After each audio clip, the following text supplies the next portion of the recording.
What do I not want to own right now? What you want to avoid are companies that have a shorter duration in their cash flow. What do I mean by that?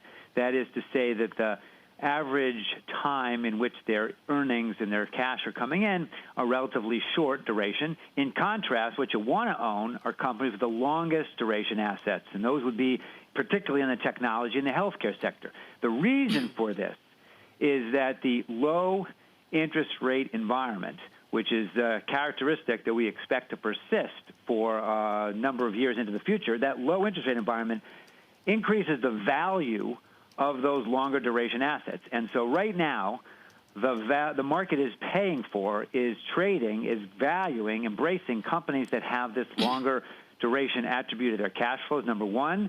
Number two, if you have shorter term growth, that's also good. And the third issue is the balance sheet strength. So those three things, long term, short term, and balance sheet, they explain 50% of the variation of stock prices in the market. That is, those are the three attributes, and they're paying for a greater premium for that longer duration asset. Okay. So that's what you want to own. What you want to avoid are companies with the shorter duration. David, if you want to break some news here off the good work of Heath Terry, you can tell us about maybe a raised price target at Goldman Sachs on Amazon. But what I would note is massive extrapolation out there right now. Are we at risk of extrapolating this rally, causing us great danger later?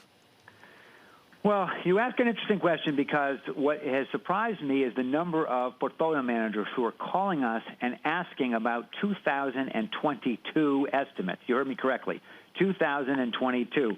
That's different, right? About a few months ago, everyone had the view, which certainly we embraced it and advocated, you should avoid or look through the trough in 2020 and really focus on the level of profitability for next year, 2021.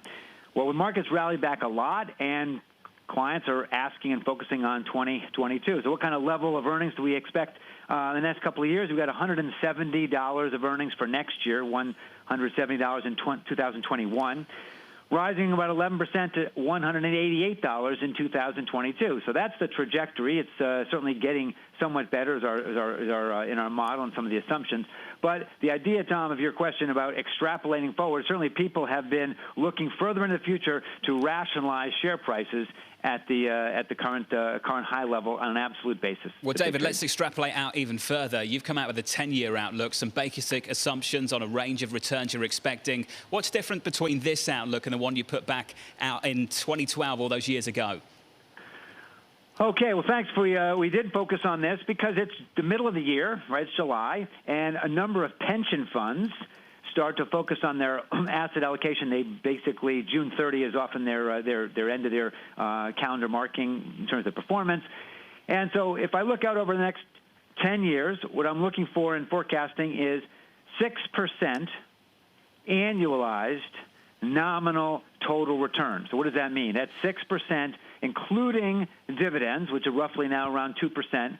That's the compound annualized total return over the next decade. I'll put some confidence intervals around that at 2% on the low end, so positive 2%, and around 11% per year on the high end, so 6% the midpoint. Now, what was my report card? So 8 years ago, in July of 2012, we published the last time we really went out and looked at a 10-year forecast, and we anticipated around 8% return with a high of around 12%, and the actual reality, realized returns was around 13.6%. The bottom line looking forward, you've got a slower growth environment.